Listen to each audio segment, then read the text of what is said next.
ఇచ్చేసినటువంటి SC ST BC మిత్రులందరికీ నా ప్రత్యేకమైన జై భీమ్.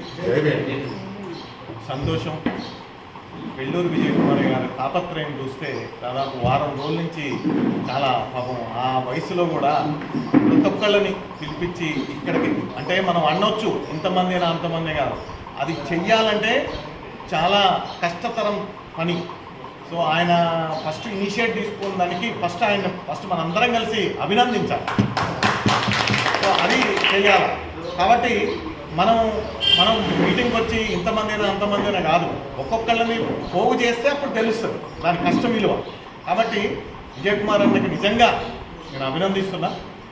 అదేవిధంగా ఇక్కడ మనం ఒక్కడిని స్ఫూర్తిని తీసుకోవాల్సిన అవసరం ఉంది. మన సోదర కులాలైనటువంటి ఎస్సీలు, ఎస్సీ ఎస్టీ అట్రాసిటీ అటు ఇటు చేయబోయింది బీజేపీ ప్రభుత్వం.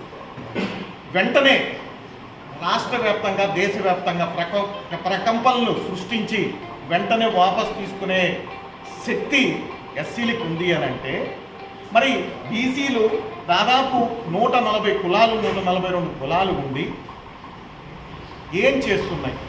ఒక తీర్మార్ మల్లన్న అనే వ్యక్తిని, ఒక ఎమ్మెల్సీని కాంగ్రెస్ ప్రభుత్వం నిర్దాక్షిణ్యంగా సస్పెండ్ చేసినప్పుడు బీసీ కులాలు ఏం చేసినాయి, మనం ఏం చేసామనేది మనం ఒక్కసారి అవగతం చేసుకోవాల్సిన అవసరం ఉంది. ఎందుకు చెప్తున్నానంటే నేను బీసీ అని అంటాం కాదు. ఒక బీసీ మీటింగ్ పెడితే కొట్టమని 10 మంది రావట్లేదు, ఒక కుల మీటింగ్ పెడితే 100,000 మంది 1,00,000 మంది వస్తున్నారు. దీనికి కారణం ఏంది అనేది మనం విశ్లేషించుకోవాలి. మన పక్కన బీసీ అని పెట్టుకోవాలి తప్ప మన పక్కన ఇండివిజువల్ క్యాస్ట్ పెట్టుకుంటే మనం ఎన్ని సంవత్సరాలు చేసినా ఇట్లే ఉంటాం. అంబేద్కర్ గారికి మనం రుణపడి ఉండాలి. దాదాపు 6,000 కులాల్ని విడదీస్తే దాన్ని ఒక సమూహాల్లాగా, కనీసం ఒక 2-3 సమూహాల్లాగా ఆయన చేసి మనందరినీ ఒక దగ్గర తీసినటువంటి మహానుభావుడు డాక్టర్ బిఆర్ అంబేద్కర్ గారు. అదేవిధంగా బీసీల గురించి మండల్ కమిషన్ని అమలు కరో, వర్ణ కుర్చీ ఖాళీ కరో అని ఒక 40 రోజులు ఢిల్లీలో ఈపీ సింగ్ ప్రభుత్వాన్ని గడగడలాడించినటువంటి వ్యక్తి మానేశ్వరి కాంశీరామ్ గారు. కాబట్టి వీళ్ళిద్దరిని మనం పూర్తిగా తీసుకోవాల్సిన అవసరం ఉంది. వీళ్ళకు గురువు అయినటువంటి మహాత్మా జ్యోతిరావు పూలే ఒక బీసీ. కాబట్టి వీళ్ళందరినీ మనం స్ఫూర్తి తీసుకొని వాళ్ళు ఆ రోజుల్లోనే ఒక్కళ్ళుగా చేయగలిగినప్పుడు మనం ఎంతమంది ఉండి ఈ రోజుల్లో మనం ఏం చేస్తున్నాం? మనం ముక్కలుగా చెక్కలుగా విడిపోతున్నాం తప్ప ఎన్నికలు వచ్చినాయి పార్టీలుగా మనమే భుజాల మీద వేసుకొని మనమే గెలిపిస్తున్నాం. మనం ఒక్కసారి ఆలోచించుకోవాలి. ఏ పార్టీ కూడా బీసీలకి న్యాయం చేయలేదు ఇప్పటి వరకు. ఇప్పుడు 42% చేసింది కాంగ్రెస్ పార్టీ, ఓకే, దాన్ని నేను అభినందిస్తూనే గతంలో కాంగ్రెస్ పార్టీ కాకా కలేకర్ కమిటీ కావచ్చు, కుట్టుస్వామి కమిటీ కావచ్చు, మండల్ కమిషన్ కావచ్చు, మొరార్జీ దేశాయ్ గవర్నమెంట్లో జనతా పార్టీ మండల్ కమిషన్ని ఏర్పాటు చేస్తే బిందేశ్వర్ కుమార్ మండల్ నేతృత్వంలో ఒక 1 ఇయర్లో 1980లో దాని రిపోర్ట్ ఇచ్చినప్పుడు 1990 వరకు కూడా కాంగ్రెస్ పార్టీ అధికారంలో ఉండి కాంగ్రెస్ పార్టీ బీసీల్ని తొక్కిపట్టింది. ఇది వాస్తవం కాదా? మాన్యశ్రీ కాంశీరామ్ గారు డిమాండ్స్ పెట్టి 3 డిమాండ్లని అద్వాని రథయాత్ర బంద్ చేయాలి, అదేవిధంగా వర్ణ కుర్చీ ఖాళీ కరో, మండల్ కమిషన్ అమలుకు లాగు కరో అని ఒకటి, ఇంకోటి డాక్టర్ బిఆర్ అంబేద్కర్ గారికి ఇంతవరకు ప్రపంచ గర్వించదగ్గ మేధావికి భారతదేశ అత్యున్నత పురస్కారమైనటువంటి భారతరత్న ఇవ్వాలి అని నిర్ణయించి కేంద్ర గవర్నమెంట్ని షేక్ చేసి ఆ 3టిని సాధ్యం చేసుకున్నటువంటి వ్యక్తి. మనం చరిత్ర తెలుసుకోవాలి. కాబట్టి మనలో యూనిటీ లేకపోవటానికి కారణం ఏంటంటే మనకెందుకులే అన్న భావన త్యాగానికి సిద్ధపడట్లేదు. మన సోదరులైనటువంటి ఎస్సీలు ఎస్టీలు త్యాగానికి సిద్ధపడ్డారు కాబట్టి వాళ్ళకి అంబేద్కర్ గారు అండగా ఉన్నారు. కాబట్టి అంబేద్కర్ గారు బీసీల గురించి కూడా పోట్లాడినప్పుడు నీ గురించి నువ్వు చూసుకో, బీసీల గురించి నీకు ఎందుకు అన్నప్పుడు ఆయన వెనక్కి తగ్గాల్సి వచ్చింది. బీసీలకి అది రాలేదు, గాంధీని నమ్ముకున్నాం కాబట్టి మనకు రాలేదు. అంబేద్కర్ గారు ఎస్సీలకి బ్రహ్మాండమైనటువంటి రిజర్వేషన్స్ని సాహు మహారాజు స్ఫూర్తిని తీసుకొని రాజ్యాంగంలో పొందుపరచబట్టి వాళ్ళ సీట్లు, రాజకీయ సీట్లు ఎవరు ఏర్పెట్టడానికి అవకాశం లేదు. రిజర్వ్డ్ సీట్లు కంపల్సరీ వాళ్ళకే ఉంటాయి. మరి బీసీలకి పొలిటికల్ రిజర్వేషన్లు కావాలి అని ఎన్ని సంవత్సరాల నుంచో మనం అందిస్తున్నాం. మన మాటలు అసెంబ్లీ పార్లమెంట్లో ఓట్లు. ఎందుకంటే మన దగ్గర శక్తి ఉన్నా కానీ మనం ఆ యొక్క బలాన్ని నిరూపించుకోలేకపోతున్నాం. దీన్ని మనం గమనించాలి. ఈరోజు 42% చేస్తున్నాం. అసలు బీసీ జనాభా ఎంత? కేసీఆర్ సమగ్ర కుటుంబ సర్వేలో 52% అని చెప్పిండు. మరి 52% ఉన్నప్పుడు 42% ఏంది? ఒక్కసారి మనం ఆలోచించుకోవాలి. 42% ఇవ్వటం ఓకే, దాన్ని మనం అభినందిస్తున్నాం, దాన్ని నేను తప్పుపట్టట్లే. కానీ మన జనాభా 52% అని కేసీఆర్ గారి సర్వేలో తెలిసింది. దాని తర్వాత శ్రీకృష్ణ కమిటీకి కూడా దాదాపు 52% అని తెలిసింది. ఇంత తెలిసి కూడా మరి ఇక్కడ మనం ఒకటి ఆలోచించుకోవాలి. కమిషన్ ఏర్పాటు చేశారు, బాగానే ఉంది. అంటే బీసీల యొక్క జనాభా జనగణన మనం అనుకున్నాం. దానికి కేంద్ర గవర్నమెంట్ రాష్ట్ర గవర్నమెంట్ స్పందించి వెంటనే గణన మొదలుపెట్టింది. మరి అంటే మంచి ఉద్దేశంతో చేసినప్పటికీ ఆ యొక్క విధానం తప్పంటున్నాం. ఒక ముఖ్యమంత్రి కానీ మంత్రి కానీ హెడ్గా ఉంది ఆ కమిటీని ఏర్పాటు చేస్తే కింద ఎంప్లాయీస్ కరెక్ట్గా పనిచేస్తారా? పనిచేయగలుగుతారా? అయినా ఒక లీగల్ వ్యక్తిని ఒక చైర్మన్గా చేసి దాని కింద స్టాటిస్టిక్స్ అనుభవం ఉన్నటువంటి వ్యక్తుల్ని పెడితే ఆ కమిటీకి ఒక రూపము, ఒక నిజాయితీతనం వస్తుంది. అట్లా కాకుండా ఉత్తమ్ కుమార్ రెడ్డి నేతృత్వంలో పెట్టిన కమిటీ 46% బీసీలు ఉన్నారు అని స్పష్టంగా చెప్తున్నారు. మరి ఇది నిజమా? అంటే ఇది పెద్ద తప్పు. దాన్ని అన్నందుకే తీర్మార్ మల్లన్నని సస్పెండ్ చేశారు. అంటే నువ్వు అంటవా, మా పార్టీలో ఉండి మమ్మల్ని అంటవా అని సస్పెండ్ చేశారు. మరి అప్పుడు మనం బీసీ కులాలుగా మనం వాయిస్ ఏది? మనం రోడ్ల మీదకి రావాల్సిన పరిస్థితి. అరే భయ్, నీ పార్టీ ఎంత, నువ్వెంత? మా బీసీలు లేకపోతే మీ పార్టీ అధికారంలోకి వచ్చేదా? కేసీఆర్ని నిర్వహించడం అంటే బీసీల సపోర్ట్తోనే నిర్వహించడం. కాబట్టి ఆ విధమైనటువంటి మన ప్రస్తావన తీసుకురావాలా. మరి ఓసీ పాపులేషన్ని పెరిగింది. మరి బీసీ పాపులేషన్ ఒక్కటే, ఎస్సీ పాపులేషన్, ఎస్టీ పాపులేషన్ ఇవే తగ్గుతాయా? అంటే జనన మరణ రేట్లు ఎప్పుడైనా కానీ అది సృష్టి. జననం ఎక్కువ ఉంటుంది, మరణం తక్కువ ఉంటుంది. ఇది 13% ఉంటే జననం, పుట్టిన వాళ్ళు చచ్చిపోయే వాళ్ళు 6% అంటే 13 మంది పుడితే 6 చస్తారు. మరి బీసీలు ప్రకారం అంటే 2014లో 52% ఉన్నప్పుడు ఇప్పుడు 55, 56, 57 ఉండాలి. కానీ అటువంటిది ఎట్లా తగ్గుతుంది? అంటే తప్పు అనేది అర్థమవుతుంది కదా. అట్ ద సేమ్ టైం ఓసీల జనాభా 7% నుంచి 10% పైన ఉన్నది. సాక్షాత్తు జీవన్ రెడ్డి ఎమ్మెల్సీ గారే మేమంత లేము, 5% కూడా లేమని ఆయన స్పష్టంగా చెప్పిండు. మరి ఇది ఏంది? దీని వెనక ఉన్న కుట్ర ఏంటంటే ఈడబ్ల్యూఎస్ రిజర్వేషన్ని సపోర్ట్ చేయడం కోసం అన్ని పార్టీలు కలిసి ఆడినటువంటి నాటకం. కేసీఆర్ ఏం చేసిండు? 34% ఉన్నదాన్ని 20%కి 18%గా తీసుకొచ్చిండు. కొన్ని మండలాల్లో, తిరుమలాపాలెం మండలం 9%, ఉసిరికాయ మూటలు అన్నాడు. అంటే ఆ పార్టీ బీసీలు తొక్కేసింది. ఇప్పుడు చెప్పిన అంతకుముందు కమిషన్లు తొక్కేసింది కాంగ్రెస్ పార్టీ.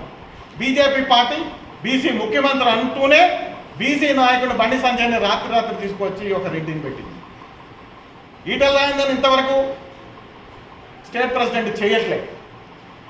అదేవిధంగా ఆయన హైదరాబాద్లో ఒక ఎమ్మెల్యే ఉంటాడు, 3 సార్లు గెలిచినవాడు, రాజాసింగ్ మన అవునన్నా కాదన్నా సరే, అది సిద్ధాంతం వేరే ఏదైనా కానీ దానికి కట్టుబడి ఉండి 3 సార్లు ఎమ్మెల్యే అయితే వాడిని పక్కన పెట్టి ఎక్కడో ఆదిలాబాద్లో గెలిచినటువంటి ఏలెట్టి మహేశ్వర్ రెడ్డిని ఒక్కసారి గెలిచిన శాసనసభాపక్ష నేతగా చేసింది. అదేవిధంగా ఈయన ప్రమేయం లేకుండా జిల్లా అధ్యక్షుడిని వేరే వాడిని పెడతారు. అంటే బీసీలని నేను ఎందుకు చెప్తున్నంటే అన్ని పార్టీలు బీసీలని విస్మరిస్తున్నాయి, అన్ని పార్టీలు బీసీలని నష్టపరిచినాయి. ఇది మనం స్పష్టంగా అంటే మనం పార్టీల మీద వేసుకొని గొంతు తీసుకోవాల్సిన అవసరం లేదు. ఈ పార్టీలన్నీ మన పార్టీలు కావు అనేది మనకు తెలియాలి. ఫస్ట్ ఎన్నికల ఆందోళన మనం ఏం చేస్తున్నాం? ఒక పార్టీకో ఏదో ఒక దానికో మనం మైండ్ అవుతుంది, అంతే తప్ప వేరే వాళ్ళని మన యొక్క స్ట్రెంగ్త్ చూపించట్లేదు. దీనికి నిజంగా మల్లన్న ఏదైనా కావచ్చు, ఆయన మనం మెచ్చుకోవాలి. మన వాయిస్ని ప్రజల్లోకి తీసుకుపోయింది. అది ఆయన జర్నలిస్ట్ కావచ్చు, తర్వాత ఏదైనా కావచ్చు, కానీ ఆయన బీసీ వాదాన్ని అంటే రాబోయేది బీసీల రాజ్యమే అని ఇండైరెక్ట్గా చెప్పిండు. అంటే 2029లో బీసీ ముఖ్యమంత్రి ఉన్నాడు, దానికి తగ్గట్టుగా ఎమ్మెల్సీల్లో బీసీలు నిలబెట్టారు. అక్కడ బీసీలు ఓడిపోలే, జాగ్రత్తగా గమనించండి. ఇద్దరు నిలబడ్డా కానీ వాళ్ళిద్దరు కలిపితే 6,000 దాదాపు వాళ్ళకి పోటీగా నిలబడ్డారు. 6,200 సో పోటీగా నిలబడ్డారు. ఓకేనా? ఎందుకు చెప్తున్నానంటే టీచర్స్ ఎమ్మెల్సీలో ఎప్పటి నుంచో సంఘాలు ఉన్నాయి, యూటీఎఫ్, టీపీటీఎఫ్, బలమైన సంఘాలు 50 ఏళ్ళ బట్టి 50 ఏళ్ల నుంచి. ఈవెన్ పిఆర్టీయూ పెట్టింది ఒక బీసీ మన మహబాదు. మరి బీసీలు పెట్టిన దాన్ని రెడ్డోళ్ళు కంబలించేసారు ఆ సంఘాన్ని. కనీసం దర్దాపుల్లో కూడా ఎవరిని రానియట్లేదు.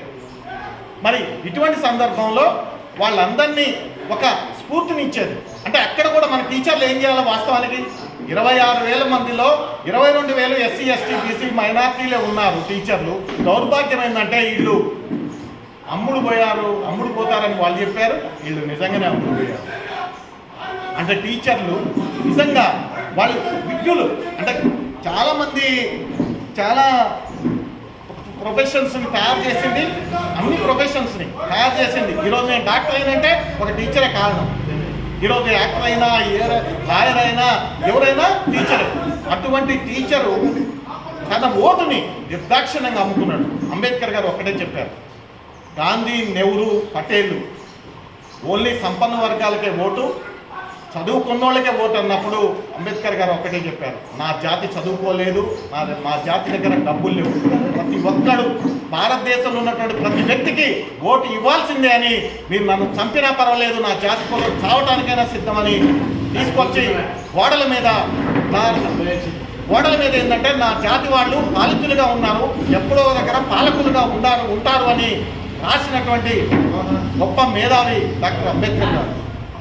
కాబట్టి మనం బీసీల గురించి మాట్లాడేటప్పుడు మన సోదర కులాలైనటువంటి ఎస్సీలో ఉన్నటువంటి ఐక్యమత్యతను తెలుసుకోవాలి. అదేవిధంగా మన స్ఫూర్తి ప్రదాతలైనటువంటి పూలే, అంబేద్కర్, కాంశీరాముల గురించి మనం తెలుసుకొని మన జాతిని చైతన్యం చేసి, జాగృతం చేసి, ఊర్లో ఉన్నటువంటి వాళ్ళు కూడా మనం చైతన్యం చేసి, ఓటు అనే ప్రధానమైనటువంటి ఆయుధాన్ని మనకు అంబేద్కర్ గారు ఇచ్చారు. కాబట్టి మనం సత్తా చూపించాలంటే ఓటు ద్వారానే, రాజకీయంగానే చూపించాలి. రాజ్యాధికారం ఉన్నటువంటి జాతులు మనగలుగుతాయి, రాజ్యాధికారానికి దూరమైనటువంటి జాతులు అంతరించిపోతాయన్నారు. దానికి సజీవ ఎగ్జాంపుల్ ఏంటంటే బీసీలకి రాజ్యాధికారం లేదు కాబట్టి అంతరించిపోతున్నాయి. చాలామంది కులాలు సంచార జాతులు అయితే కనీసం వాళ్ళు ఎన్ఆర్సీ, సిఏ అమలు చేస్తే వాళ్ళు బయట వ్యక్తులుగా, అంటే బయట దేశ వ్యక్తులుగా ముద్రించబడతారు. ఎందుకంటే వాళ్ళకి కట్టుకోవటానికి బట్ట ఉండదు, చదువుకోవటానికి స్కూల్ ఉండదు, తర్వాత తినడానికి తిండి ఉండదు, ఇల్లు ఉండదు. అటువంటి జాతులు ఎన్నో ఉన్నాయి. ఎస్టీల కన్నా దుర్భరమైనటువంటి జీవితాలు అనుభవించే సంచార జాతులు బీసీ కులాల్లో చాలా ఉన్నాయి. కాబట్టి మిత్రులారా, బీసీ కులాలు అంటే ఓదో 2, 3, 4, 5 కులాలు కాదు. మిగతా కులాలను కూడా మనం తీసుకొని పోయి వాళ్ళ సారిక బాధకాలు కూడా అర్థం చేసుకోవాల్సిన అవసరం ఉంది. వాళ్ళకి విద్యను అందించాల్సిన అవసరం ఉంది. దానికోసం సంచార జాతులకి స్పెషల్ స్కూల్స్ని ప్రొవైడ్ చేయాలి. వాడి స్కూల్ అంటేనే ఏదో తెలియదు. అంబేద్కర్, పూలేలు విద్య ద్వారానే సమాజం మారుతుందన్నారు. కాబట్టి మనం విద్యను అందించుకోవాలి. వాళ్ళకి ఈ రాజకీయాలు తెలియదు పాపం. వాళ్ళకి రాజకీయాలు చెప్పినా ఏం అవసరం లేదు. వాళ్ళకి ఫస్ట్ వాళ్ళని విద్యను అందించి, వాళ్ళకి సబ్సిడీ కింద రుణాలు ఇచ్చి, వాళ్ళకి ఏదో చిరు వ్యాపారాలు పెట్టుకుంటే వాళ్ళు సమాజంలో కలుస్తారు. సమాజంలో కలవని కులాలు చాలా ఉన్నాయి. కనీసం వార్డు బాయ్కి రానటువంటి కులాలు బీసీలో 80% పైగా 80 కులాలు ఉన్నాయంటే మీరు ఆశ్చర్యపోక మానవు. కాబట్టి మనం ఏదో టెంపరీగా ఏదో మమ అనిపించుకోవటం కాదు, దీంట్లో చిత్తశుద్ధి ప్రదర్శించాల్సిన అవసరం ఉంది. ఇది ఎవరి కోసమో కాదు, మన కోసం. ఇప్పుడు వెల్లూరు విజయ్ కుమార్ గారు తాపత్రయపడేది మనందరి కోసం. కాబట్టి ఆయన ఇంట్లో ప్రోగ్రాం కాదు, మన ప్రోగ్రాం అని మనందరం కూడా సాటి కులాలని తెలియజెప్పి మీటింగ్కి రప్పించాల్సిన బాధ్యత మనందరి మీద ఉంది.